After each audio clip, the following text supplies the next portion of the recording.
Buenos días con todos, ¿cómo nos van a escuchar? Buenos días, Buenos Inge. días, Inge. Bueno, vamos a empezar con la lista entonces. Está Jaime Álvarez, Presente, Inge, buenos días. buen día. Diana Álvarez, Presente, Inge, buenos días. buen día. José Arturo, Presente, Inge, buenos días. buen día. Sandro Brito, Presente, Inge, buenos días. buen día. Santiago Díaz, Presente, Inge, buenos días.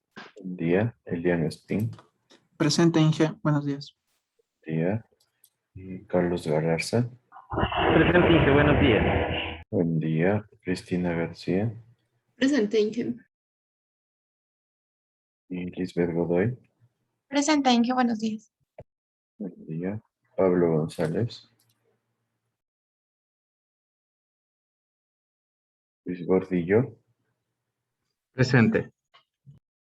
Valeria Jaramillo, Presente. Ariel Lara, Presente. Jonathan Macías, Presente, Inge. Nicolás Mafla, Presente, Inge. Shaden Mora, Presente, Inge, buenos días. buen día. Sebastián Novoa, Presente, Inge, buenos días. buen día. Julián Peñafiel, Presente, Inge, buenos días. buen día. Vladimir Ponce, Presente, Inge. Erika Kinga,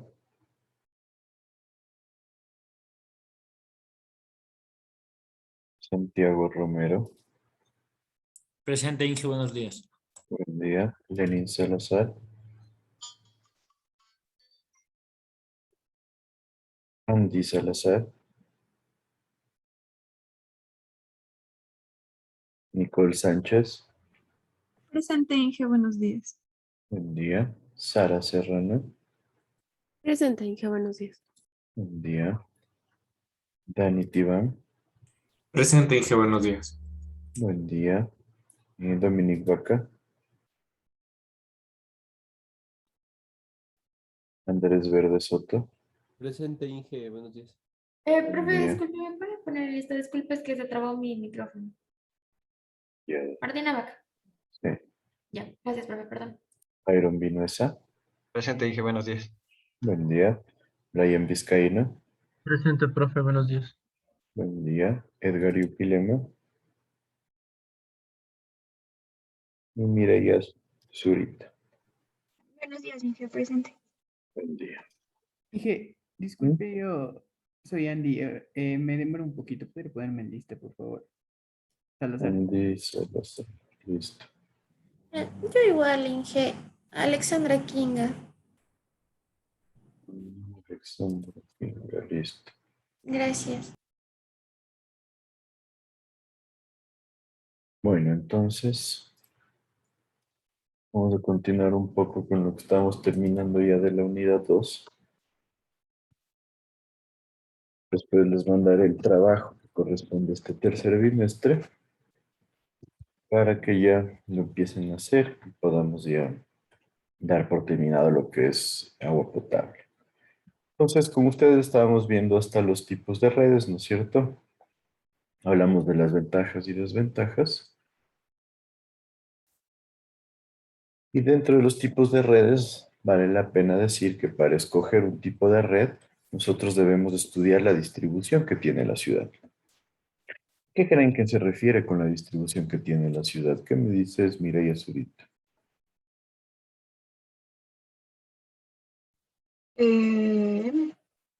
Tal vez puede ser como que de una planta abastece a ciertos sectores y de otra abastece a otros. Entonces Sí. tiene una diferente distribución a cada parte de la ciudad. ¿Y cómo afectaría la distribución? Tal vez si es que en alguna planta no habría el caudal suficiente, o sea, ahí se afectaría a ciertos barrios y se debería buscar de otras para abastecer también. Un poco por ahí también, Pero, por ejemplo, ¿qué pasa? ¿Qué seleccionarías tú si tienes una ciudad muy dispersa, por ejemplo, donde hay bastantes fincas, donde las casas están muy separadas entre sí? ¿Cuál te parecería la mejor opción para una red de distribución?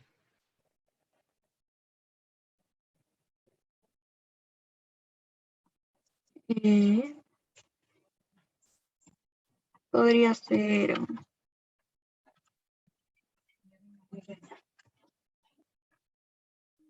tal vez una distribución abierta o ramificada, ¿Por qué? porque se tenía la tubería, o sea, tenía una tubería principal y de ahí o sea, se distribuía a varios a otros lugares, entonces tenía interconexiones. Exacto, por ahí, ¿no es Entonces, cierto? Nosotros tenemos una zona muy dispersa, muy distante. Suele ser mejor una red abierta porque se vuelve muy caro interconectarle con el resto de partes. Lo mismo si tenemos una ciudad mucho más densificada, con zonas mucho más pobladas, suele ser mucho mejor tomar una malla cerrada en donde es mucho más fácil unir los conductos. Entonces, por ahí va este análisis de la distribución que maneja la ciudad. Y obviamente, buscar garantizar el servicio es un factor muy importante y esta se vuelve la principal limitación de lo que son las redes abiertas. Porque las redes abiertas, como ya vimos, corren mucho riesgo de que se genere una limitante en cuanto a lo que es el funcionamiento de la red cuando se produce una fuga o un daño en algún punto específico. Nos dice también que hay que tener en cuenta que los circuitos cerrados facilitan dar el mantenimiento, esa es su ventaja principal. Y nos dice si es que es necesario y la distribución de la ciudad amerita, nosotros podemos tener una red combinada. Donde una red combinada significaría que tengo un tramo que está cerrado y de repente si por acá tengo una población que tengo que abastecerle, pero no tiene una densificación tan grande, puedo unirle con una red abierta. De esta forma tendríamos una red combinada en donde acá tenemos las mismas ventajas y desventajas de la red abierta, de la red cerrada, perdón, y acá las mismas ventajas y desventajas de la red abierta. Entonces, en esencia, sí podemos generar una mezcla.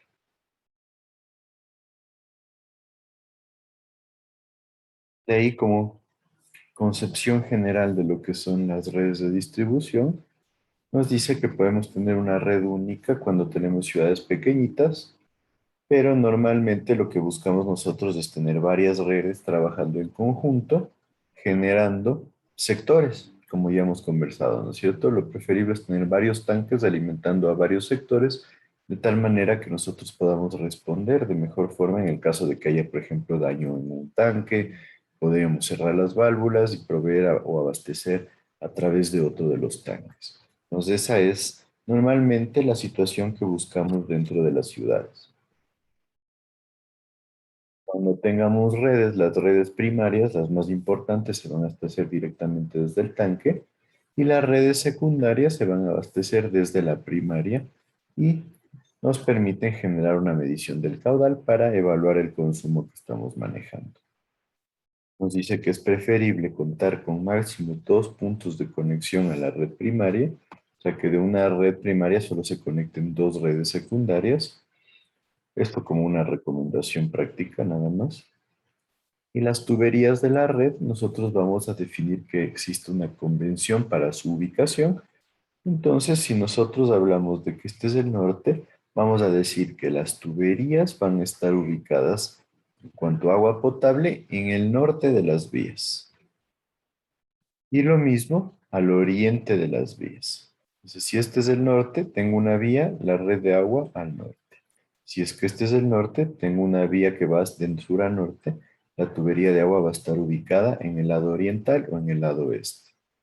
Entonces, esta convención nos permite a nosotros poder identificar fácilmente dónde hay peligro de encontrarnos con una tubería de agua potable para tomar las precauciones del caso y evitar cuando estamos haciendo una excavación, por ejemplo, generar una rotura en la tubería. Claro, ¿qué sucede en nuestro medio? Muchas veces la gente genera sus conexiones, por ejemplo, de alcantarillado, sin buscarle al municipio, sin solicitar el permiso para conectarse. Y como la gente no conoce la distribución, simplemente empieza a excavar en la vía y muchas veces le golpea la tubería de agua potable y se produce una fuga. Y como lo hicieron de manera ilegal, la mayoría de gente lo que hacen es hacerse los locos, le hacen que el maestro les tape la tubería. Algunos sí toman la precaución, pero es muy difícil eh, cerrarle, ¿no? O sea, taparle la fuga que se generaría debido a que no se tiene control sobre las llaves de paso. Entonces es uno de los problemas típicos que pasan aquí en el Ecuador. Entonces es importante tener clara la ubicación de las tuberías porque luego vamos a ver que las tuberías de alcantarillado, cuando es alcantarillado combinado, va en el medio. Y cuando es alcantarillado separado, tenemos el conducto de aguas lluvias en el medio y el conducto de aguas servidas en el sur y en el oeste. ¿Sí? ¿Por qué buscamos siempre alejarle más las aguas servidas del agua potable? Para proteger que en caso de fuga no exista la posibilidad de contaminación del agua potable. Entonces, según el código, el caudal de diseño para redes de distribución va a ser el caudal máximo diario al final del periodo de diseño. Obviamente, recuerden, tenemos que terminar el periodo de diseño y sacar el caudal con ese periodo de diseño, más el caudal contra incendios. Y nosotros vamos a comprobar las presiones de la red para el caudal máximo horario al final del periodo de diseño. ¿Por qué creen que vamos a generar una comprobación de presiones de la red? ¿Qué me dices, Andy Salazar?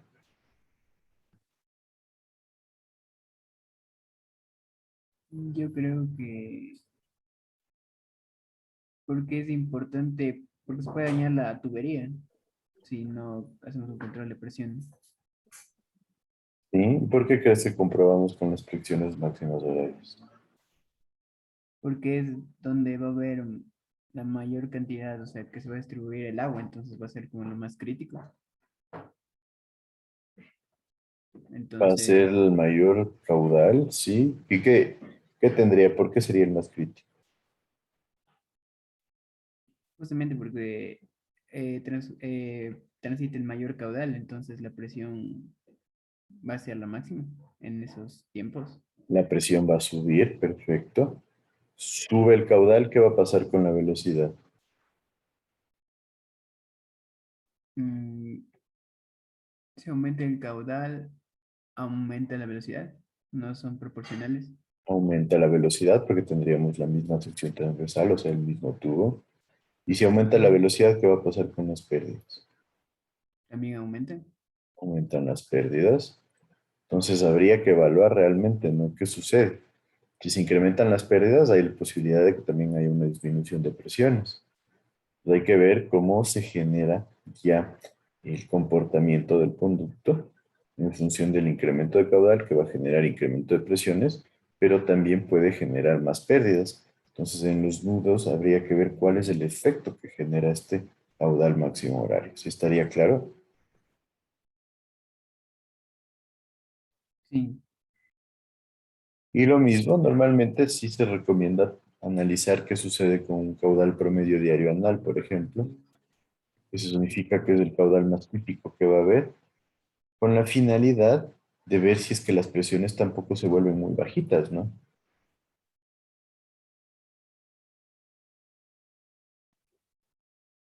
Entonces, esta comprobación es la que nosotros buscamos hacer, de manera que nosotros podamos estar preparados para cualquiera de las situaciones que se generarán a lo largo de la vida útil del sistema. En cuanto a presiones, el mínimo de presiones que se recomienda en los puntos van a ser 10 metros de columna de agua. Entonces hay que analizar los puntos más desfavorables y asegurarnos de que cumplan con estos 10 metros de columna de agua. Y después nos dice si tenemos un grifo público, o sea, un grifo para abastecimiento de agua, en estos puntos podríamos tener una presión de 5 metros de columna de agua. ¿Por qué? Porque estos puntos no van a ser utilizados para llegar a un segundo piso, no van a ser utilizados para abastecer a una gran cantidad de aparatos, sino simplemente es un grifo del cual la gente va a tomar agua directamente.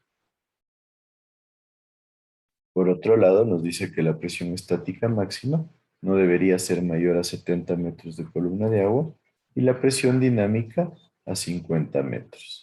En esencia, tenemos que investigar la posibilidad de generar un golpe de ariete, identificar que no genere una presión demasiado alta y también chequear que la presión estática, o sea, que el caso crítico que no esté funcionando el sistema, no sea mayor a 70 metros de columna de agua. Y lo que yo les decía, en ciertas zonas del Valle de los Chillos, como estamos muy bajas respecto a Quito, se tienen en algunos casos problemas, yo he visto, he medido presiones de más de 110, 120 metros de columna de agua. Y por eso es lo que yo les decía, cuando tenemos presiones tan altas, se vuelve un problema porque nosotros podemos generar una situación de molestia a los usuarios, especialmente cuando tienen tuberías de PVC en su vivienda. Ustedes deben haber visto, si conocen gente que vive en el Valle de los Chillos, en muchos casos, en la zona del Tingo especialmente, se empiezan a dañar las tuberías, empiezan a reventar las tuberías y esto se debe a la alta presión que se maneja. Y lo mismo cuando tenemos bajas presiones, el riesgo es que, por ejemplo, tienen una casa de 2 pisos y en la ducha de arriba no hay suficiente agua para abastecer. Entonces eso significa que estamos dando un mal servicio porque al usuario le va a tocar colocar un sistema de bombeo para poder mejorar la calidad del agua, de la presión del agua. Entonces estaría clara las diferencias y los límites en cuanto a presiones.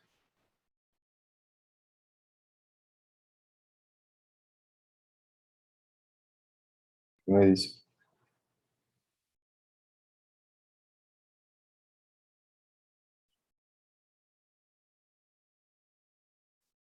¿Qué me dices, Andrés Verde Soto? Em, s- Inge, ¿Sí? no, sí, sí está claro igual todo. ¿Qué tanta influencia crees que tenga el caudal contra incendios? Que hay que sumarle al caudal máximo diario. Yo creo que incide bastante igual, porque hay que tener en cuenta de que, mm, o sea, cualquier imprevisto que pueda haber, entonces tiene que sumar el caudal de incendios también al horario y que sí va a incidir en gran parte. ¿Ya? ¿Y cómo crees que se podría medir el caudal contra incendios? Eh, o sea, las unidades o cómo medir. O sea, tenemos que incluir el caudal contra incendios. ¿Cómo crees que se lo definiría el caudal contra incendios? Mm, sí.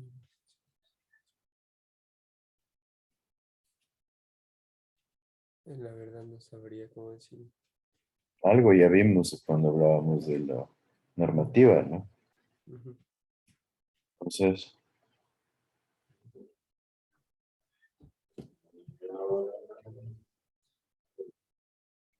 Eh,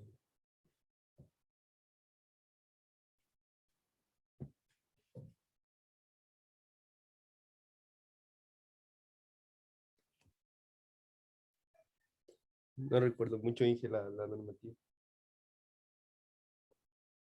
esto que estén al tanto. El caudal contra incendios va a depender del número de incendios simultáneos que se sumen en cada ciudad, dependiendo del tamaño de la población que estamos manejando.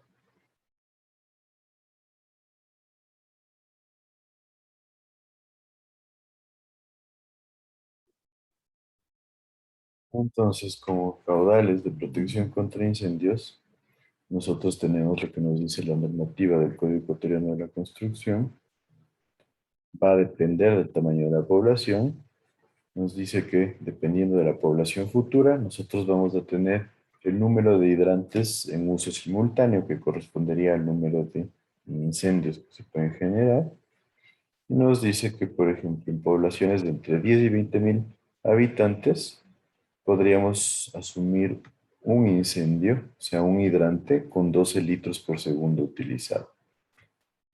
Con una población entre 20 y 40 mil habitantes, un hidrante de 24 litros por segundo, o sea, un hidrante bastante más grande. Y nos dice que asumiríamos un incendio generado en el centro de la población.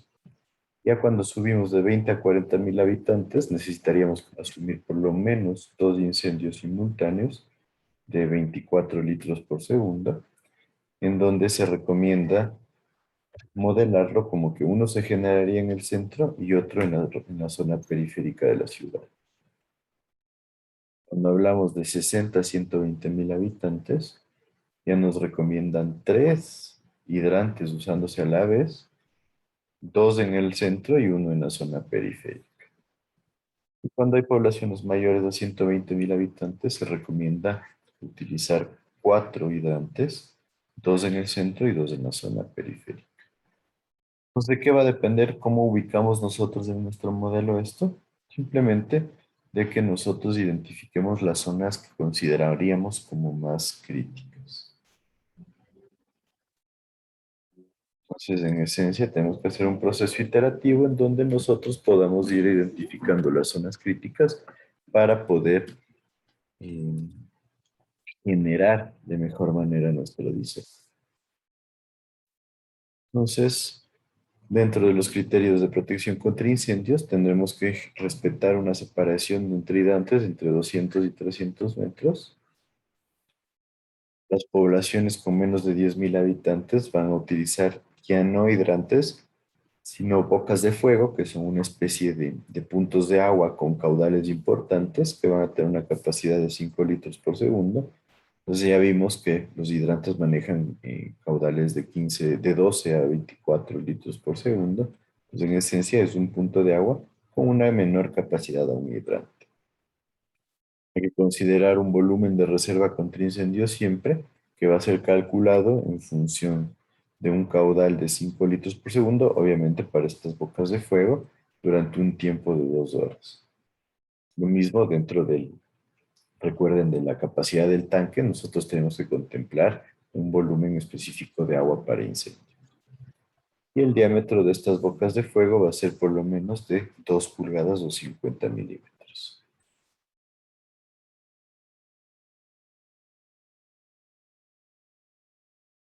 También dentro del diseño y dimensionamiento nos dice que las tuberías de la red van a formar mallas evitando que queden ramales abiertos. ¿Por qué evitamos que queden ramales abiertos? Porque de esa manera nosotros tendríamos siempre la posibilidad de abastecer a todos los puntos, así se produzcan fugas de ciertos conductos.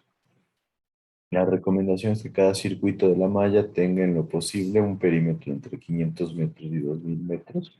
Eso para tener una idea del tamaño que deberíamos manejar nosotros en las mallas, en los circuitos. En las calles donde tengamos un ancho mayor a 20 metros, normalmente calles grandes, nos dice que nosotros, o también vale la pena ponerlo cuando tengamos varias calzadas, que significa eso, que tenemos un parterre en el medio, nosotros deberíamos proveer 2 ramales de tubería. Entonces, hablando de que si el norte está acá, tendríamos que tener un ramal de tubería por un lado oriente y otro ramal por el otro lado oriente.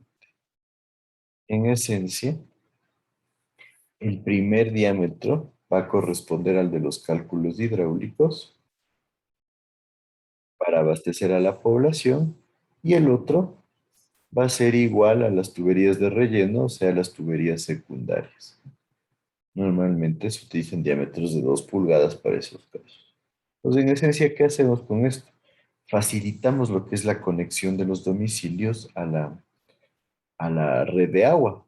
Porque si es que no habría este conducto de aquí y alguien quiere conectarse a la red, pues lo que le tocaría hacer es cruzar toda la avenida para llegar a su punto de vivienda. Y eso se vuelve un problema, entonces generamos la facilidad de contar con dos redes.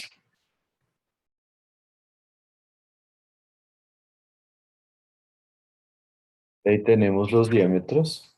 Nos dice que la norma no establece diámetros requeridos, pero tenemos que basarnos en lo comercial, obviamente, y en los cálculos de diseño. Nosotros como recomendación vamos a tener que la red matriz sea por lo menos de 4 pulgadas o 100 milímetros. Esa sería la red principal para que maneje un caudal importante. Y en la red secundaria nosotros vamos a usar por lo menos 50 milímetros o 2 pulgadas. Entonces estas son las tuberías secundarias que decíamos que la idea es que sean por lo menos de 2 pulgadas para que puedan llevar un caudal suficiente para el abastecimiento. En algunos casos, aquí en Quito, he visto que se trabaja con tubería de 1,5. Entonces, realmente no es recomendable porque el caudal que va a manejar no va a ser tan grande. La velocidad recomendable es que esté alrededor de 1,5 metros por segundo.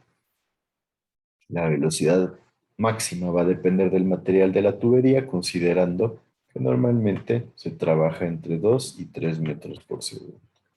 Y la velocidad mínima suele estar alrededor del 0,8 metros por segundo, recomendado para evitar que se acumulen sedimentos dentro del conducto. No se olviden eso.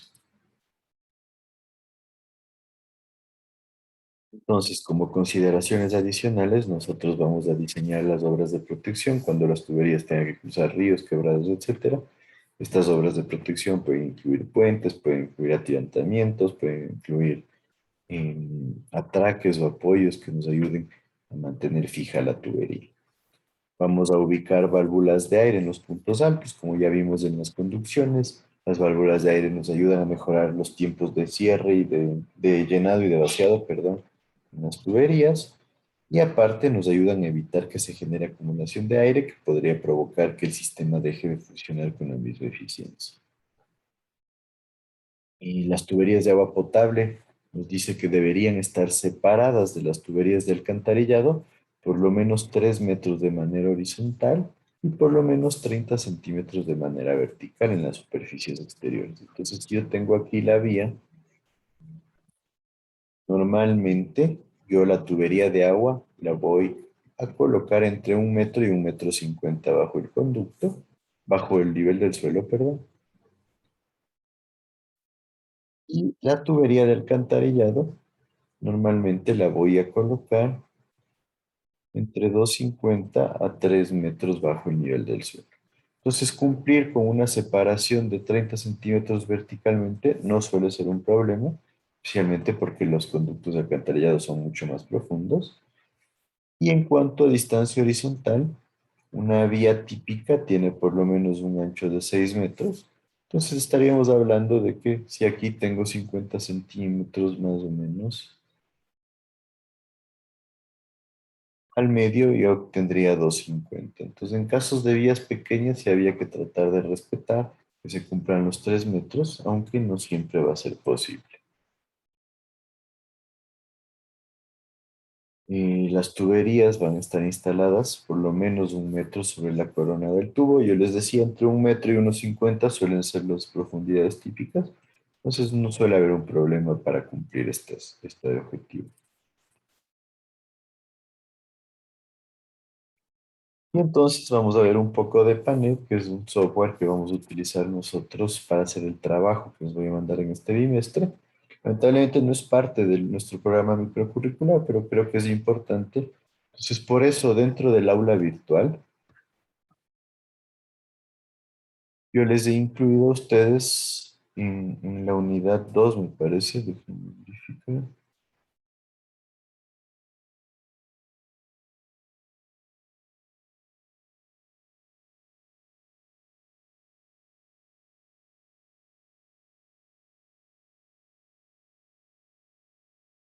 Sí, en la unidad, no, perdón, en la unidad 1 se me quedó con ustedes. Sí, en la unidad 1, ahí está como recursos opcionales lo que es un tutorial de cómo se usa Panet. Entonces, en esta unidad 1 yo quisiera que ustedes revisen este tutorial de Panet para poder hacer un trabajito acerca de este software.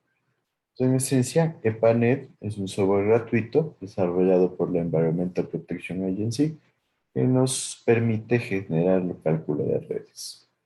Nos permite hacer simulaciones en periodos prolongados de uno a varios días, analizar el comportamiento hidráulico y también la evolución de la calidad del agua en función de cómo se van generando por ejemplo, la cloración dentro del flujo y cómo va manteniéndose a lo largo del recorrido del flujo de agua. La red puede estar constituida por tuberías, nudos, en donde serían las uniones de las tuberías, bombas, válvulas y depósitos de almacenamiento, tanques o embalses. Entonces es un software que nos permite colocar todos estos tipos de elementos y después generaría un seguimiento de cómo van a evolucionar los caudales de las tuberías, cómo van a variar las presiones de los nudos, cómo van a variar los niveles de agua en los depósitos y cómo va a variar la concentración de ciertos productos químicos, tal cual como la cloración, como les hablaba antes. Y todo esto a lo largo de un periodo de simulación que inclusive puede ser analizado en varios intervalos de tiempo. Tiene una ventaja de que está integrado bajo Windows, entonces tenemos un entorno fácil de utilizar. La visualización de los resultados puede verse en varios formatos, por ejemplo, puede haber mapas de red, en donde tenemos colores como codificación. Es algo típico encontrar velocidades y colores para presiones. Entonces, cuando tenemos colores por ejemplo, celeste para velocidad puede significar que la velocidad es muy baja y un color rojo significaría que la velocidad es muy alta, pues nos permite darnos cuenta de manera visual muy rápidamente cuáles son los puntos conflictivos del sistema. También se pueden obtener los resultados en tablas numéricas, generar gráficas de evolución o mapas de isolíneas en donde nosotros veamos cómo van variando las presiones.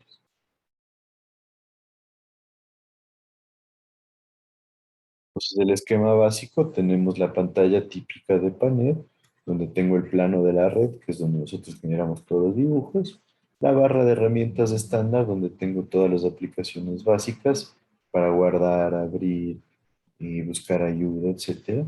De ahí tengo las barras de herramientas de plano que me permiten dibujar todas las características del sistema y variar lo que son vistas, etc. El visor, que nos genera una facilidad en cuanto a la creación de datos y a la presentación de resultados, y la barra de estado que nos avisa cómo está el estado de nuestro proyecto, de nuestro sistema y de las características que estamos manejando dentro del software. Entonces, ¿cómo vienen dados los resultados? De esta forma, como les decía, con un código de color en función de presiones y velocidades, presiones bajas con un código azul, y presiones muy altas con un código rojo. Aquí hablamos con rango de presiones bajas menores a 25 metros y presiones altas mayores a 100 metros. Recuerden que nosotros probablemente nos deberíamos mantener todo con presiones verdes, con presiones celestes o verdes para poder cumplir los requisitos. Recuerden, hablábamos 10 metros mínimo, 70 metros máximo. Pues, por ejemplo, en este gráfico vemos que tenemos como presiones o varios puntos de presiones rojas aquí, donde tenemos presiones mayores a los 100 metros. Eso se debe a que el tanque está ubicado por acá. Entonces aquí debemos tener una topografía un poco variable en donde nosotros vamos a tener alta presión para estos 4 puntos. Entonces ahí deberíamos de evaluar la posibilidad tal vez de colocar un tanque rompepresiones de aquí. Entonces, ¿qué pasa si yo coloco un tanque rompepresiones? Muy fácilmente nosotros vamos a controlar esta sobrepresión. Teniendo en cuenta que este es el punto de presión más baja y todavía mantiene 75 metros o más de presión. Lo mismo en cuanto a las velocidades. Como velocidad celeste es menor a 0.6 metros por segundo, perdón, rosada, La celeste está entre 0,6 y 1. Y cuando tenemos más de 3 metros por segundo ya tenemos una velocidad roja. Entonces en este caso vemos que aquí, en estos tramos, probablemente debido a la acción de la gravedad, por la diferencia de niveles, tenemos velocidades altas, mayores a 2 metros por segundo. Y en esta zona de acá, tenemos velocidades muy bajitas, menores a 0,60. Entonces, ¿qué haríamos nosotros para controlar estos puntos de velocidades que están o muy altas o muy bajas? ¿Qué me dices, Santiago Díaz?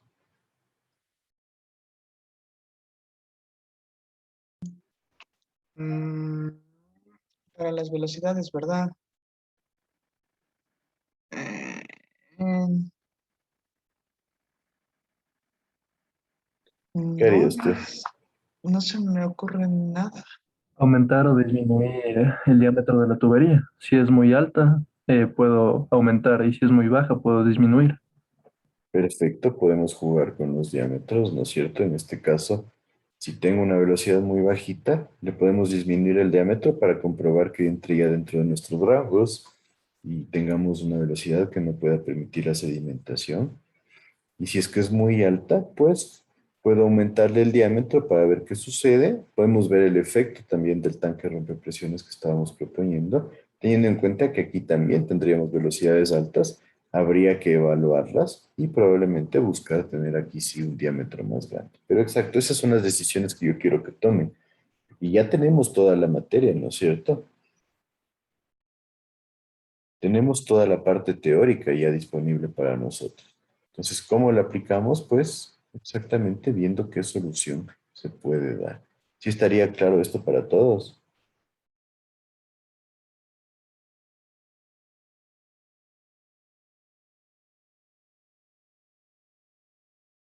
¿Qué me dice?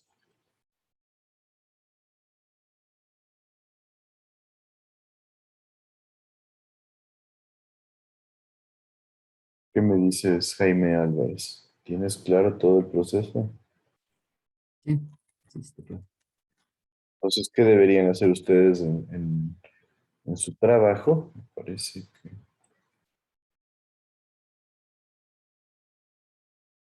las siguientes. Bueno, aquí les he puesto un mini manual de usuario en donde tienen los pasos de panel, en donde nos dice que para generar lo que es ya una distribución de agua, hay que dibujar un esquema de la red de distribución o podemos también generar una importación desde un fichero de texto en donde tendríamos las coordenadas de los puntos.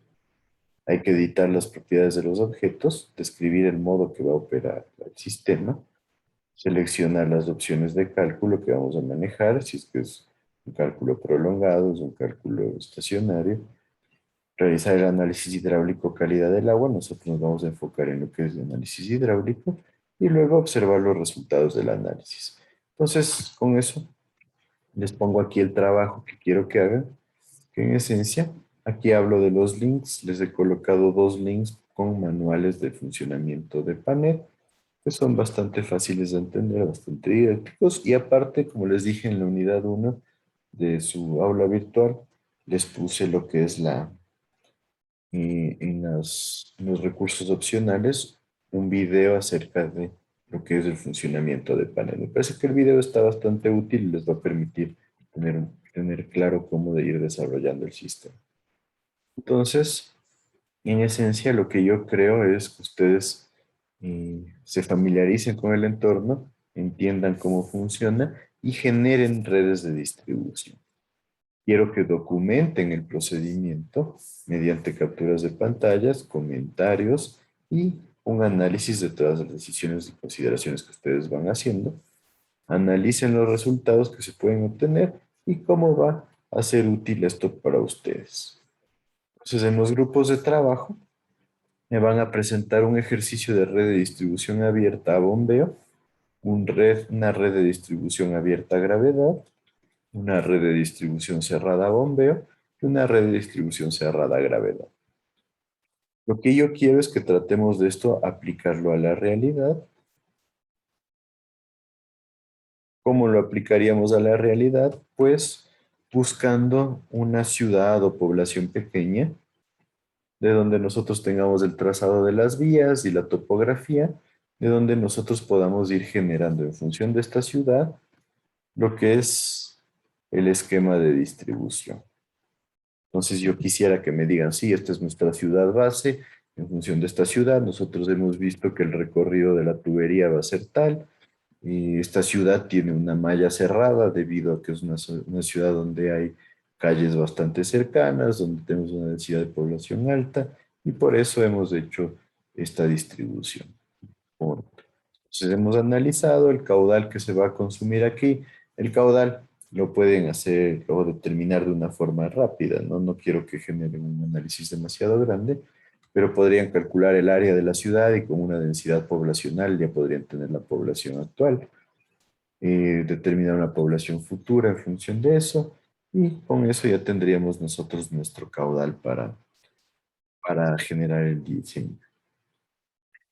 Y después van a darle medidas y materiales a los conductos. Cuando ya tengan medidas y materiales, simplemente corremos el programa, identificamos todos los puntos críticos como en esta parte de acá. Y después me tienen que proponer cuáles serían las soluciones tuyas, ¿no? Tengo aquí muy poca velocidad, ¿qué hago? Tengo aquí mucha presión, ¿qué hago?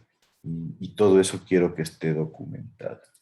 Entonces, de esta manera el trabajo creo que va a ser bastante útil para ustedes, y espero que me demuestren en todos los comentarios todas las decisiones que ustedes tienen y todo su conocimiento acerca de la teoría, ¿no? Inclusive si es que ustedes pensaban que iba a pasar algo y no sucede, me parecería muy bueno que lo describan. Por ejemplo, pensé que si subía este diámetro del conducto iba a pasar tal cosa, pero no sucedió. Entonces la acción que hay que tomar es tal. ¿Sí estaría claro?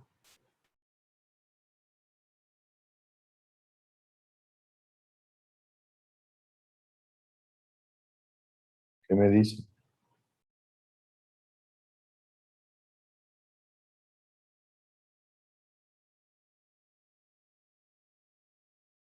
¿Qué me dicen? ¿Qué me dices, Lisbeth Godoy?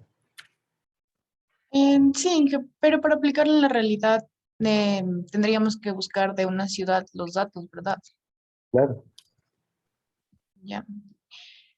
Eso. Y ahí al principio decía que teníamos que, en la diapositiva anterior, cuando inició el programa, decía que le podíamos meter coordenadas o si no, otro tipo de información que no recuerdo. Sí, Y es que ustedes nosotros, van a tener que darle puntos, ¿no? Los nudos, por ejemplo. Entonces el nudo tal puede estar ubicado en tal zona, sí. y eso tendríamos que nosotros ir buscando en internet, ¿no? Claro. Ya, eso sería. Sí, En el gracias. manual también está todo. ¿Funciona con ArcGIS esto? Con ArcGIS, me parece que se puede importar el gráfico. No sé si con todas las características de ArcGIS, la verdad. Pero se puede insertar el gráfico principal. Ok. Y utilizarlo como una base para generar los dimensionamientos. Ya. Entonces, ¿Y qué como ya... trabajo para ajá, cuándo queda? este trabajo, cierto, esa situación nos toca definir con ustedes. Y algo que también estaba pendiente es el examen del tercer bimestre.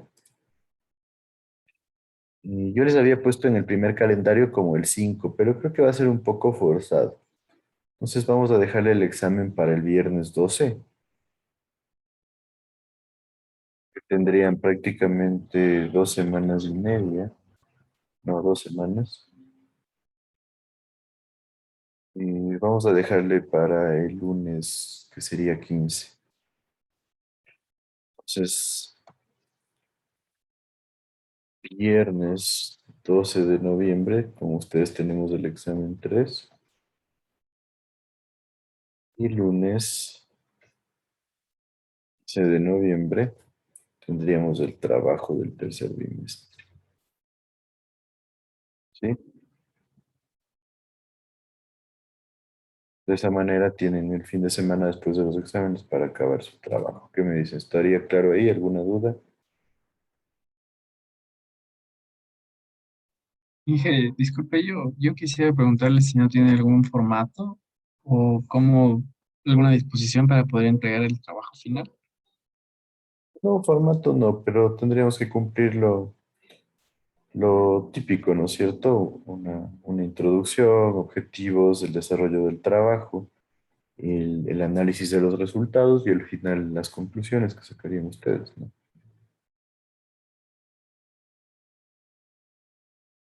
Yo no quiero que se haga algo muy fuera de lo normal. En esencia, lo que me interesa es ver cómo ustedes van reaccionando ante a las situaciones que se les presenten. Ingi, ¿los mapas de dónde podemos sacar? De cualquier lado, hay inclusive páginas web que les dan ya los mapas de diferentes ciudades de manera directa, o inclusive de cualquier población en Google Earth o Google Maps, o lo que quieran. En ArcGIS también ahora hay bases de datos que les dan directo a los trazados de ciudades. Pues obviamente quiero un tramo no muy grande, no le estoy poniendo que me den 25 puntos y 15 accesorios para ver cómo van afectando. Entonces tendrán que definir los coeficientes de pérdidas para los accesorios, la fricción que se va a generar en función del material y el diámetro del conducto. O sea, ¿Estaría claro? nosotros solo escogeríamos un tramo. O sea, ahí no le entiendo. Un tramo un tramo de una ciudad donde tengan una sectorización que puedan tener 25 puntos. Y el caudal, o sea, pero el caudal no se supone que, justo como usted dijo, llega, o sea, es una distribución que sería para toda la ciudad y nosotros solo estaríamos analizando en un punto. No, Bueno, o porque sea, el un caudal lo sector. sacarían en función del tramo que van a analizar. Como que me dijeran, para todo Quito tenemos una sola red de distribución de agua potable. No, no, tenemos un montón de tanques que cada uno abastece a una zona. Entonces el caudal que va a tener cada tramo o cada tanque va a ser el correspondiente a la zona que está abasteciendo. Ya, o sea, nosotros nos imponemos más o menos cuántos habitantes y eso habría en esa zona para nosotros ponerle un tanque, más o menos que Sí, pero ahí abastezca ese podemos sector. usar conceptos como, por ejemplo, la densidad poblacional y el área que tienen. Normalmente es fácil encontrar la densidad poblacional de las diferentes ciudades. ¿Sí? ¿Qué me dicen? ¿Sí o no? Inge, y para ese tramo que escogemos ahí aplicamos los 4 sistemas que nos pide, o sería un tramo por cada sistema, Es por cada que, a ejemplo. ver, podrían utilizar el sistema, por ejemplo, abierto en una zona rural, ¿no? No me van a poner un sistema abierto en una ciudad, ¿me cachan? Ahí, Inge, gracias. Entonces, claro, lo que sí podrían decirme ya, bueno, el que es con bombeo y sin bombeo, entonces podrían decir que empieza el que es con bombeo en una zona que se vuelve más plana, perdón, sí, más plana donde no nos da la gravedad y el que es sin bombeo en la zona más alta, por ejemplo, para que no se les haga tan largo. ¿Sí está claro ahí? Sí, Chévere. Ya tengan en cuenta eso, que estaría hasta el lunes 15 de noviembre, que de ahí ya nos quedarían un par de semanas más. Tendríamos prácticamente la semana del 15, la semana del 20 hasta el 26, y de ahí nuestro examen estaba previsto para el viernes 3 de diciembre. Entonces, de ahí nos quedarían prácticamente 3 semanas antes de acabar todo. ¿Estaríamos claros entonces?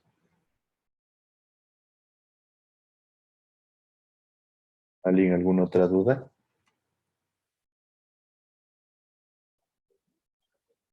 Entonces, en esencia, lo que quiero es que no se complique mucho la vida, pero que todos los análisis que lo hagan, los hagan con respaldo. Porque tampoco quiero que me vengan y me digan, yo asumí que en esta población hay 15.300 habitantes, punto.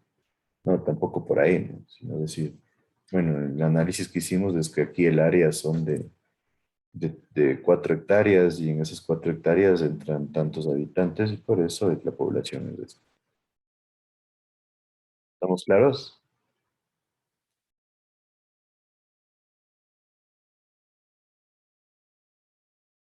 ¿Qué me dicen? No les noto tan convencidos. A ver. Sandro Brito, ¿estás claro tú? Sí, Inge, un poquito de cómo es la estructura de todo el trabajo y las fechas, pero de todo bien. Pero qué cosa. Bueno, la estructura, la típica, ¿no? O sea, simplemente quiero que hagan el análisis. Por ejemplo, este va a ser el sistema uno. Y se definieron tales diámetros de tubería. En un cuadrito pueden poner tubería uno 2 tubería 2 3 5 6 8 10 lo que sea. Y estos son los nudos. Cada nudo tiene una tablita igual, cuál es el nivel físico que va a tener. Y en función de eso, se ha metido en el software y se tiene tales resultados. La presión que va a tener el nudo 20 va a ser mm, 80 metros de columna de agua. Cumple, no cumple, listo. ¿Así? Después el análisis, ¿no? Como no cumplía este nudo, se procedió a generar un incremento de presiones o un decremento de presiones, ya sea lo que sea, incrementando o disminuyendo la tubería, el diámetro de la tubería, de tal manera que nosotros obtuvimos estos resultados. Algo así sería el proceso, más o menos.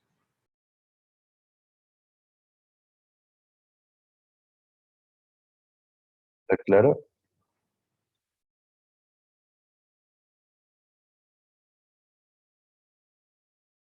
Sandro, ahí sí o no. Disculpe, la conexión se me bajó un ratito. Sí, estaba con ahí. Ya. Dámonos un par de minutos y continuamos. Inge, ¿Sí? disculpe que lo moleste. Lo que pasa es que a mí se me colgó la compu cuando estaba tomando lista y no se me escuchó. Lista al final de la clase. Ya, Inge. Gracias.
Listo, continuamos, ¿me siguen?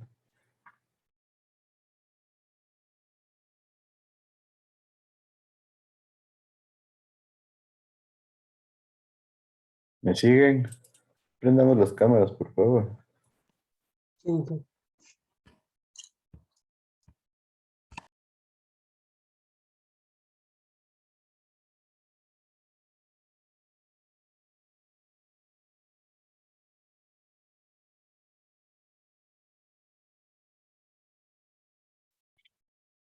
Entonces vamos a pasar ahora a lo que es la unidad 3. Recuerden, vimos la unidad 1 como aspectos generales, donde teníamos la parte normativa, etcétera. La unidad 2 es la unidad más larga de todo el semestre y nos tomó un poco más de un mes y medio, en donde hablamos de todo el diseño de agua potable. Y ahorita vamos a continuar con lo que es el diseño de sistemas de alcantarillado, que prácticamente yo diría que es casi que la última unidad, porque la última unidad viene a ser solo una o dos clases en donde nosotros conversamos acerca de lo que son la operación y mantenimiento de las redes de agua potable y alcantarillado. Entonces, dentro de esta tercera unidad, vamos eh, a recordar a ciertos conceptos que nosotros ya hemos tenido, especialmente en la materia de hidráulica general, acerca de lo que son los canales del flujo libre.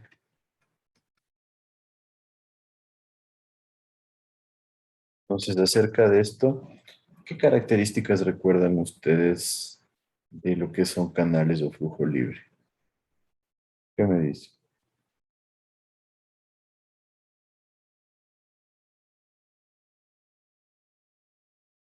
Y Valeria Jaramillo, ¿qué me dices tú?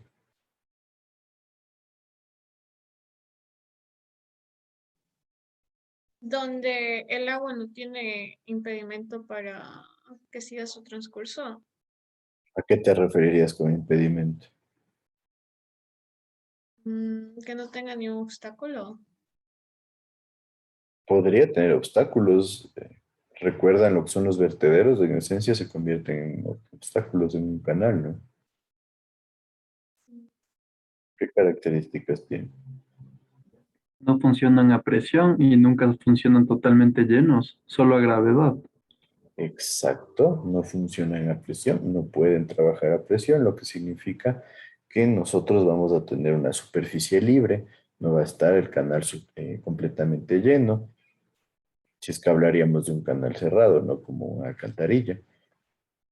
Y siempre deben funcionar a gravedad. Yo diría que en resumen esas se convertirían en las características principales de un canal.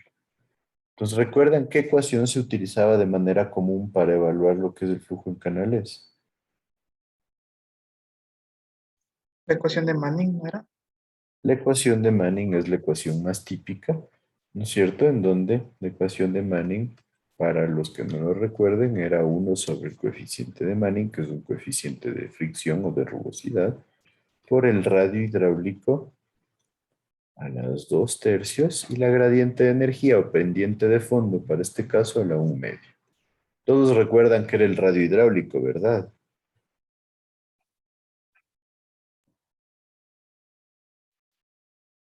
¿Qué me dices, Jaime Álvarez?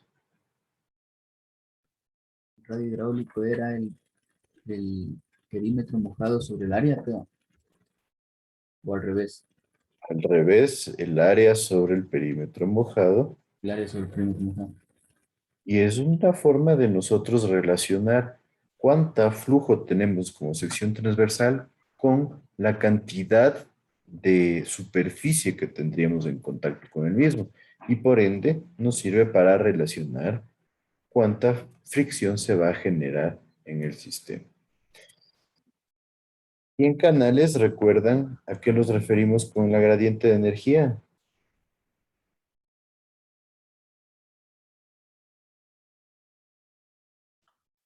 La pérdida por fricción sobre L. Pérdida por fricción sobre L, pero este concepto se vuelve un poquito más complejo de verlo así en canales. ¿Recuerdan a qué corresponde? No era la pendiente topográfica, por eso también se le usa la letra S de slope. Ajá. Pendiente longitudinal.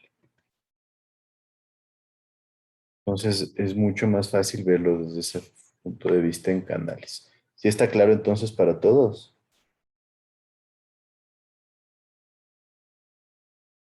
Eso a manera de un pequeño repaso, porque sí me sorprendió que en el otro curso alguien no tenía ni idea de qué era el radio hidráulico, entonces me pareció algo un poco complejo, ¿no? Estando en 8º nivel, uno de los conceptos más comunes dentro de lo que es la hidráulica es el radio hidráulico. Entonces vale la pena hacer un pequeño repaso. Entonces en el flujo libre nosotros, recuerden, siempre vamos a trabajar a gravedad, pero hay casos donde sí podemos usar bombas. ¿Cómo creen que podríamos usar una bomba en un sistema de alcantarillado? ¿Qué me dicen ustedes?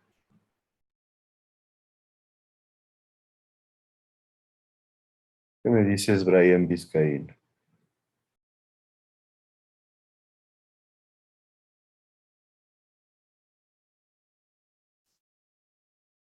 Brian, Sí, profe, repítame, porfa, que esa parte no le presté atención. necesito que me digas, si hablamos de que un sistema en flujo libre trabaja siempre a gravedad, ¿por qué podríamos tener sistemas a flujo libre con bombas?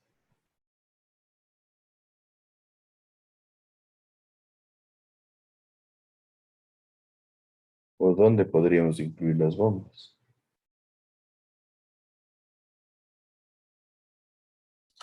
Ingenuo era cuando se quiere evacuar desde el subsuelo, cuando la red está sobre el nivel de evacuación. Exacto, en situaciones tal cual, como por ejemplo, esta es nuestra red y nosotros queremos deshacernos del agua que la tenemos en un pozo que está bajo nuestra red. Entonces, en ese caso, yo podría tener un pozo aquí, generar un sistema de bombeo que de ley tiene que ser sumergible, generar lo que es la alimentación hacia este nuevo pozo para que se pueda producir la descarga en el sistema de alcantarillado. Entonces, sí puede haber sistemas de bombeo incluidos en sistemas de alcantarillado. Eso normalmente se da cuando nosotros tenemos subsuelos o cuando nosotros tenemos propiedades en donde tiene una pendiente negativa respecto a la vía, ya no nos da la altura para llegar al alcantarillado, ¿sí? O en zonas muy planas en donde ya no nos da la diferencia topográfica para usar la gravedad para transportar el flujo. No sé si estaría claro. ¿Qué me dice?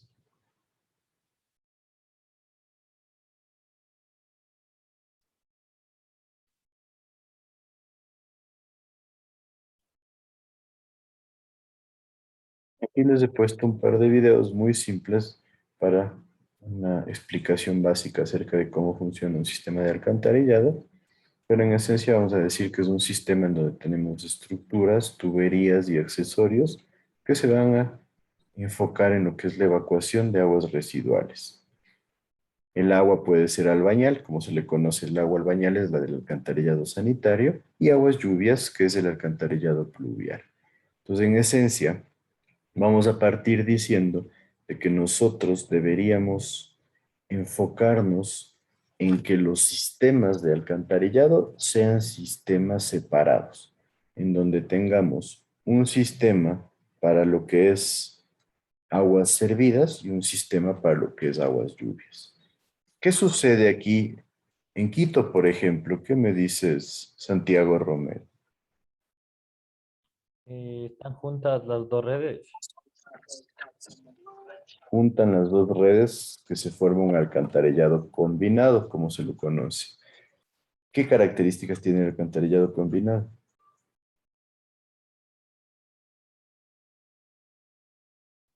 Lo que yo he sabido es que se juntan las dos redes y se le trata como si, o sea, se le trata por los lodos. Entonces se desperdicia toda el agua lluvia que podríamos utilizar en otras cosas. ¿Cómo podremos utilizar en otras cosas? No se me ocurre, pero sí hay otros usos.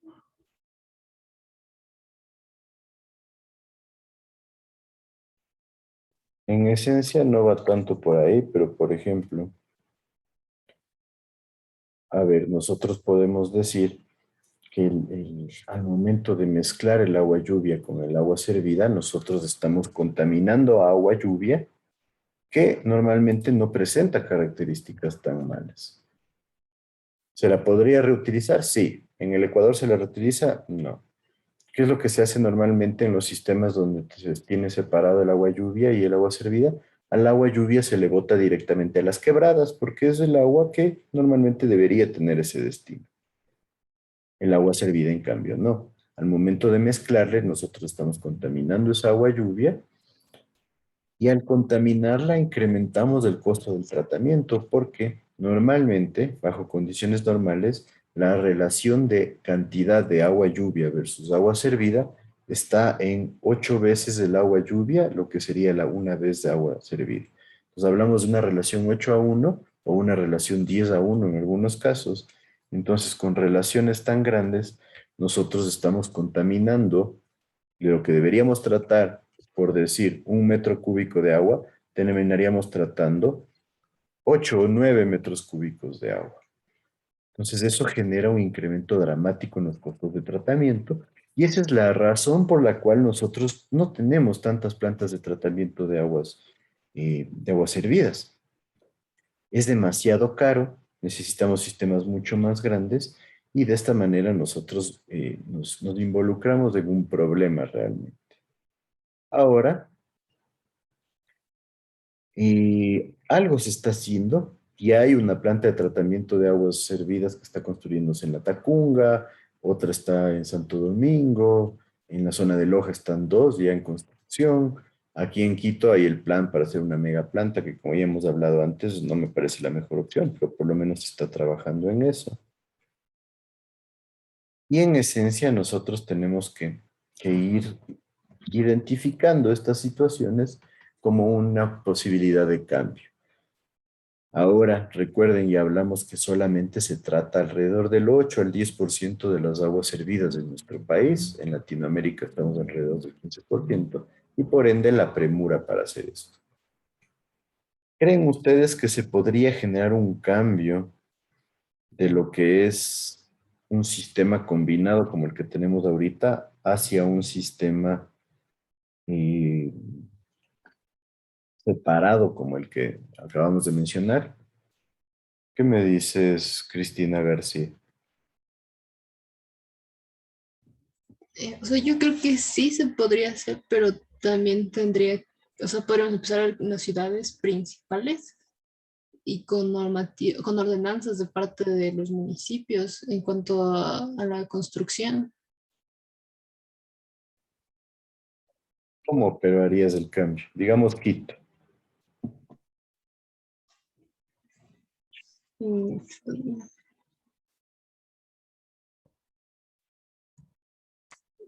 Podríamos empezar por sectores, o sea, poco a poco, no, obviamente en todos, no, no. Porque el problema principal es que, a ver, nosotros tenemos los colectores principales de Quito, por ejemplo. Colectores en la Amazonas, en la 10 de agosto, en la Occidental. Esos colectores están a 30 metros de profundidad, algo por el estilo. Son colectores con diámetros súper grandes que están hechos para un sistema unido, combinado. Entonces, por ahí va el problema, ¿cómo les separa? Lo que sí podríamos empezar a hacer nosotros sería nuevos desarrollos, por ejemplo, en conjuntos habitacionales. Entonces, un conjunto habitacional le obligo a que tenga el alcantarillado separado, que se conecte a la red de la ciudad, pero todas las aguas lluvias empiece a botarlas a las quebradas, por ejemplo. O en zonas periféricas de la ciudad, podemos empezar a armar sistemas separados que vayan enfocados a enviar las aguas lluvias directo a las quebradas. Eso sí lo podemos hacer. Entonces sería una forma de tener un sistema mixto en donde vamos de a poco tratando de enfocarnos en el cambio hacia un sistema separado. Porque ya la posibilidad real, como yo lo veo, de separar los alcantarillados fue hace más o menos unos 10 años, en donde se llegó a un punto en que estaban colapsando ya los colectores y se los amplió a todos los colectores principales de Quito. Entonces esa pudo haber sido una oportunidad para generar un alcantarillado separado.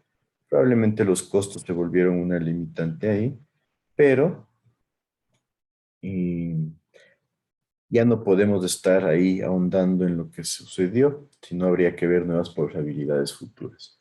Yo les digo, he visto, ya hay par de proyectos, inclusive estamos haciendo una tesis acerca de un proyecto en el municipio de Rumiñahui, en donde se está obligando a que el conjunto habitacional tenga su propia planta de tratamiento de agua, de tal manera que ya no genere una contaminación que va dirigida hacia nuestro alcantarillado de la ciudad. Entonces, son situaciones bastante interesantes que ya se están dando y que hay que tratar de seguirles apoyando. No estaría claro cuál es la situación actual y qué es lo que probablemente se podría hacer, pero no se lo está haciendo. Sí. Bueno, entonces les dije, tengo un par de videos, son súper simples, pero parece que son bastante informativos, además de que nos dan un pequeño cambio de lo que es el esquema que estamos manejando. Tengo idea cómo compartir sonido.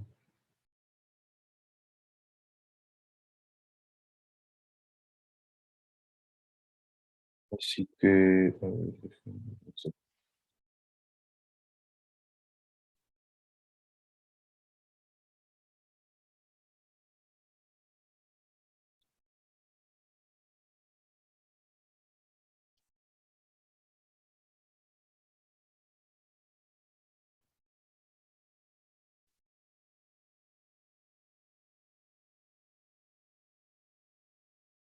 Debería estar ahí. Les voy a poner los videos, pero si es que no tienen sonido, véanlos ustedes directamente también en sus computadoras.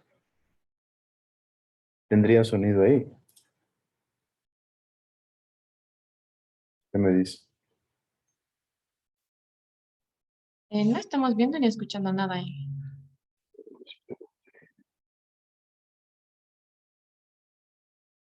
Ya lo encontré. Ahí estaría.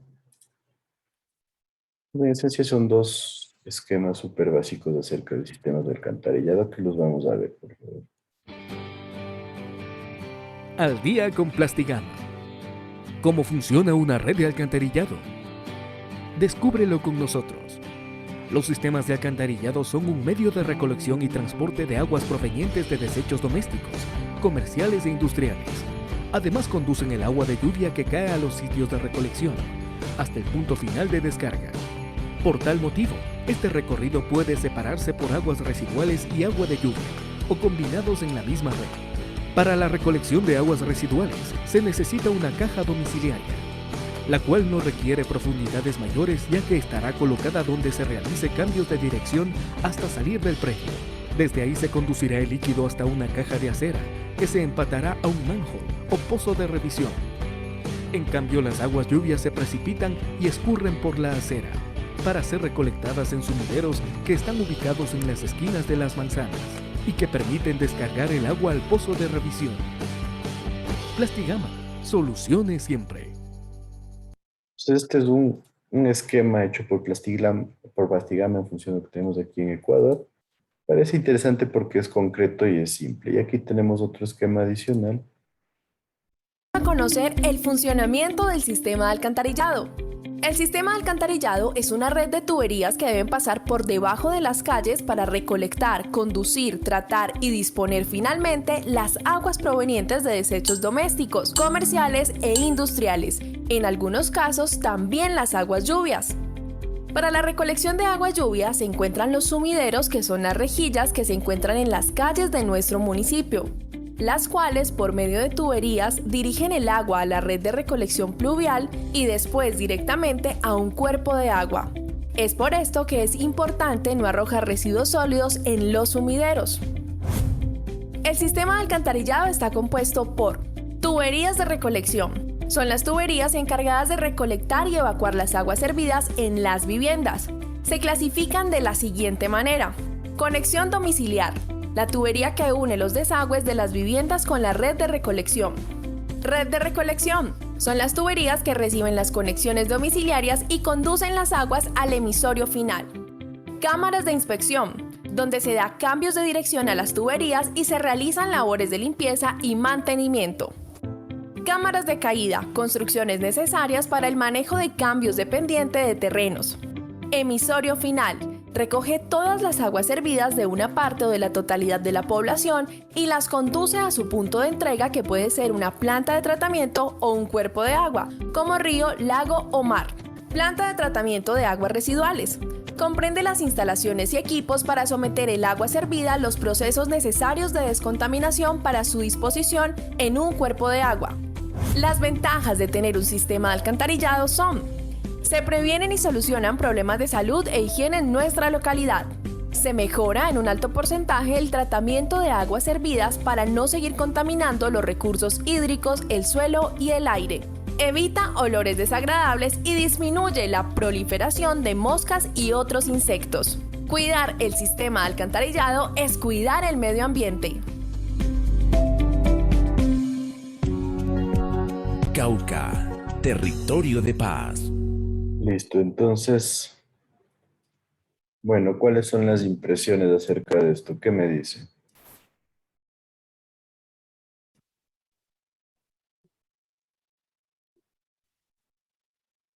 Alexandra Kinga, ¿qué me dices tú?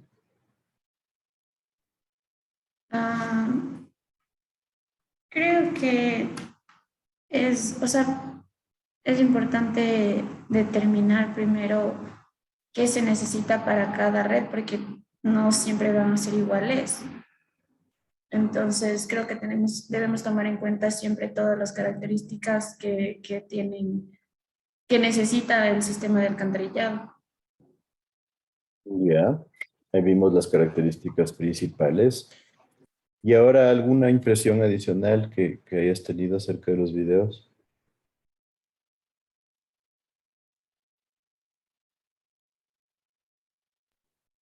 Um, que,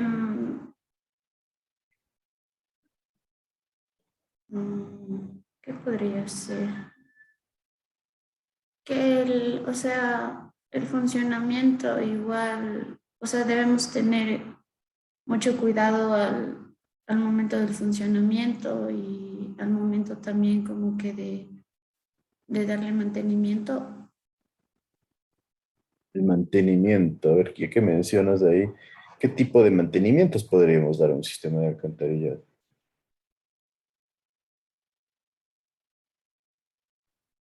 No sé, tal vez al momento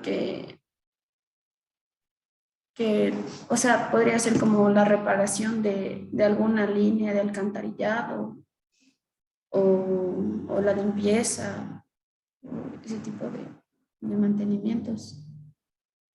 La limpieza, bueno, en reparación ya no es un mantenimiento, no viene a ser una situación de emergencia en donde hay que resolverla porque si no, simplemente no va a funcionar el sistema. Pero como mantenimiento, ¿qué mantenimiento crees que se les da? A ver, aquí en Quito, ¿qué has visto que se hace a un sistema de alcantarillado?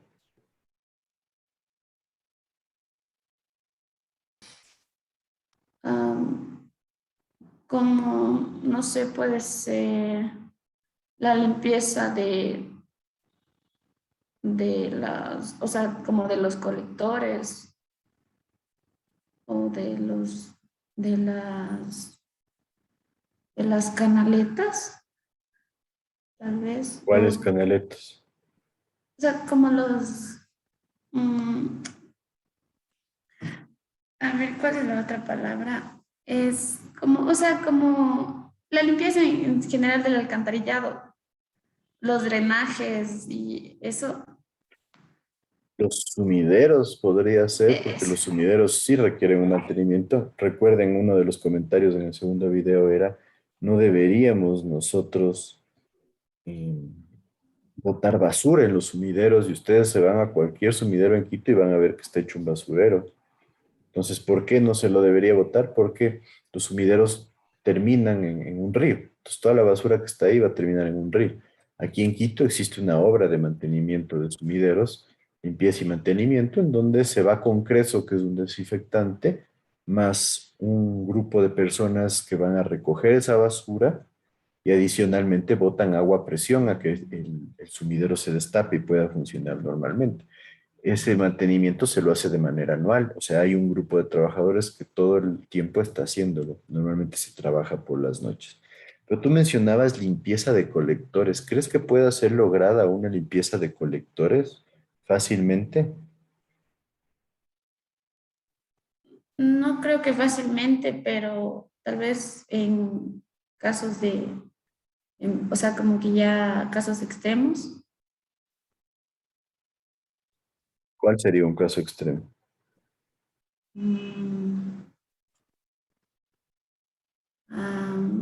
No sé, sería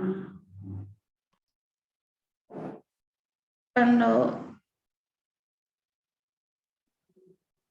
o sea, cuando estén como que ya muy, como que con demasiada basura o con demasiados obstáculos, se podría decir. Muy complejo, ¿no? muy complejo. Tenemos en cuenta que un colector puede tener como pequeño un diámetro de, vamos a hacer un túnel con una altura total de 2,50 metros. Un colector grande podría tener alrededor de 8 metros de diámetro. Realmente meternos a hacer una limpieza es casi que imposible, porque por un lado tenemos todos los gases tóxicos que salen y se empiezan a acumular ahí, y por otro lado siempre vamos a tener flujo, y el colector va a manejar flujos importantes, entonces puede ser muy peligroso. Lo que sí se hace es limpieza de pozos, por ejemplo, en los pozos son los espacios en donde terminan los flujos de las alcantarillas y de los sumideros, donde en esos pozos sí nosotros tratamos de recoger la basura. Ha habido casos críticos aquí dentro de los proyectos de limpieza de pozos, se han encontrado a veces cadáveres en los pozos.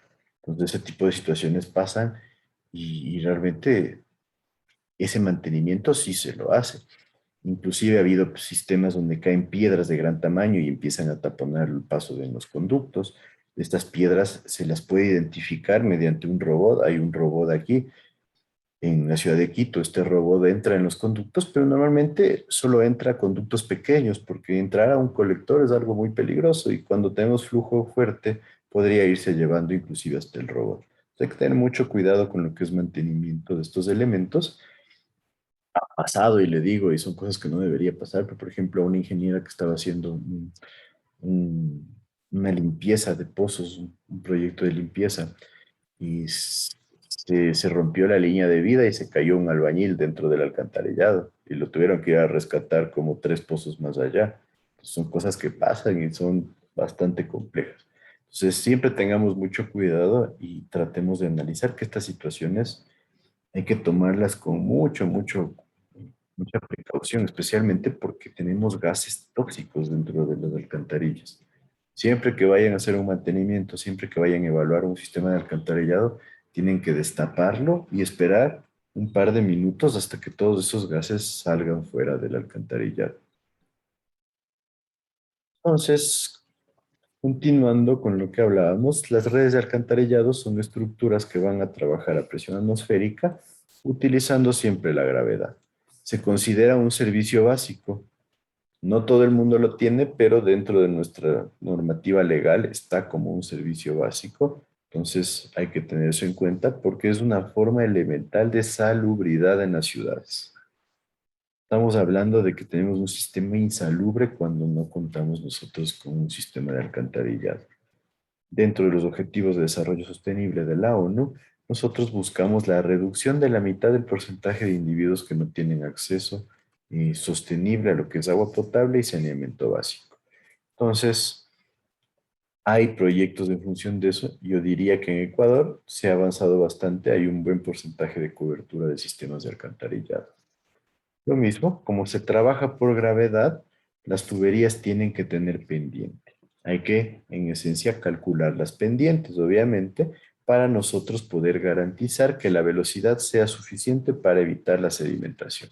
¿Alguien ha escuchado aquí cuál es la pendiente típica que se dice cuando están haciendo una casa para poder generar lo que es la conducción de las aguas servidas hacia el alcantarillado? ¿Qué me dice?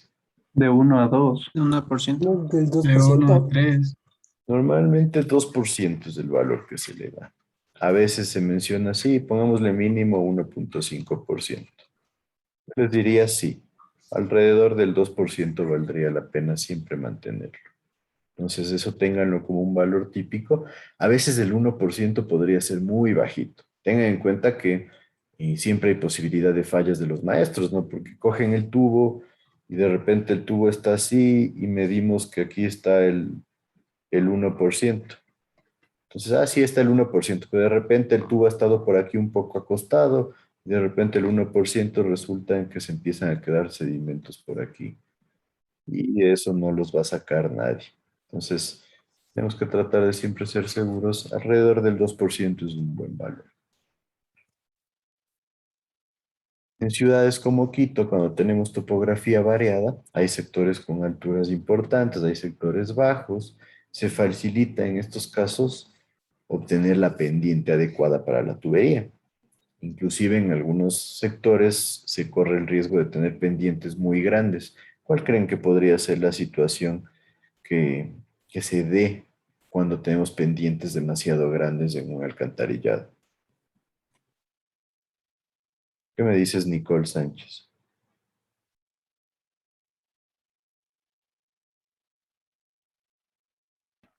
Súper y la pregunta, dije. ¿Qué situación se puede dar cuando tenemos pendientes muy grandes? Mayores velocidades. Sí, ¿y cómo afectaría eso al sistema? Se podría romper la tubería ¿Por qué se podría por romper la la tubería? presión.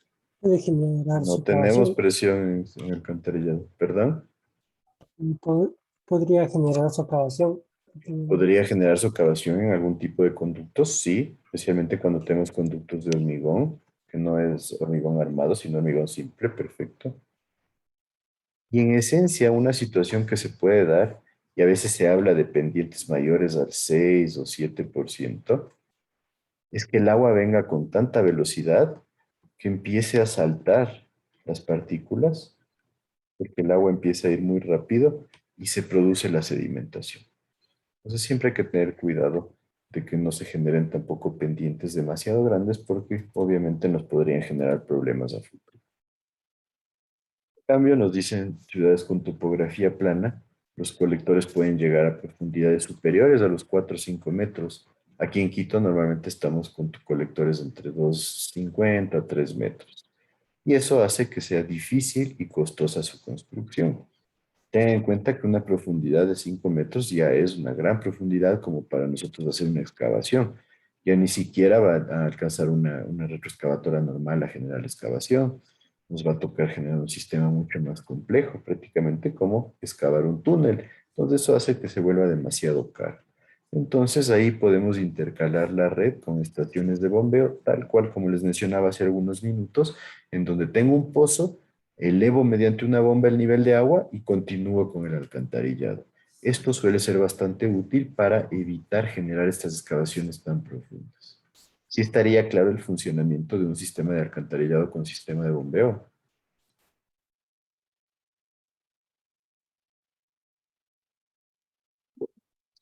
Entonces, todo el sistema integrado de alcantarillado va a tener la red, que sería la que está bajo las vías urbanas, la planta depuradora, que aquí en Ecuador no es que hay en todo lado, y un río receptor que lamentablemente, como les digo, nosotros en la mayoría de casos nos lo saltamos y llevamos el agüita directo al río receptor. Y lo crítico es que normalmente ustedes van aguas abajo en el río y de repente hay gente que utiliza esa misma agua para riego, ¿no? Y ese riego va para la agricultura o la ganadería. Entonces, ese es el problema crítico que se nos presenta a nosotros. Pues muchas veces ustedes pueden analizar y hay un montón de sembríos que utilizan el agua del río Machángara, que nosotros tenemos como un río ya muerto prácticamente. Entonces, ahí entra la situación crítica. Esa agua se nos devuelve a nosotros en la comida. Entonces, hay que tener por eso un poco de conciencia social y conciencia ambiental respecto a todo lo que estamos generando. Por eso estas iniciativas para generar nuevos sistemas de tratamiento de aguas servidas son bastante buenas y de a poco en el Ecuador estamos avanzando. Para terminar, entonces, vamos a decir que las acometidas son todos los componentes mediante los cuales nosotros derramamos o llevamos las aguas servidas procedentes de las residencias, de las viviendas, de los edificios, hacia la red pública general. Entonces eso se le conoce como la acometida. Y las alcantarillas van a ser los colectores terciarios. Normalmente no se les conoce como colectores en nuestro medio porque el colector para nosotros es el primario, el colector grande, el colector principal. Entonces solo le conocemos como red de alcantarillado, pero va a ser la que transporta bajo las vías todo el flujo procedente de las acometidas hacia un solo colector, que sería ya al final el colector principal, que es el colector que debería ir a la planta de tratamiento o si no terminar generando la descarga en el río. Entonces, ¿hasta aquí alguna duda? Bueno, si no hay dudas vamos a quedar ahí. Para evitar adelantarnos Puedo hablar demasiado. con Ajá. usted después de la clase. Ya, pero rapidísimo. ¿Alguna otra duda? Ok. Listo, entonces ¿Se vamos me a... puede poner en lista, por favor? Si tenía alguien que no estaba en lista. Hasta luego, profe, gracias. Luego, profe, Hasta pues sí. luego con el luego, resto. Inge. Hasta luego, Buen- Inge. Hasta luego, Inge. Inge. Gracias. ¿Quién me dijo que no estaba en lista? González Pablo. Listo. ¿Nadie más? Muchas gracias, Inge. Hasta luego. Hasta luego. A ver, Valeria, ¿qué me decías tú? Ay, a mí es el tema de la tesis, que Ajá. si le puedo compartir. Ahorita, pero ¿qué cosa? O sea, ya avancé hasta el marco. Volví a hacer todo de nuevo, ¿Ya? según como me lo indicó. Y quería que me dé echando un ojito. Ahorita no te puedo ofrecer porque tengo que salir corriendo. Ya, Tendrías que escribirme y cuadramos otra vez para ya, hacer un Zoom. no se preocupe. ¿Ya? Listo. ¿Perdón? Me avisas. Listo, me Ya, avisas entonces. gracias. Ya, Valeria. Chao.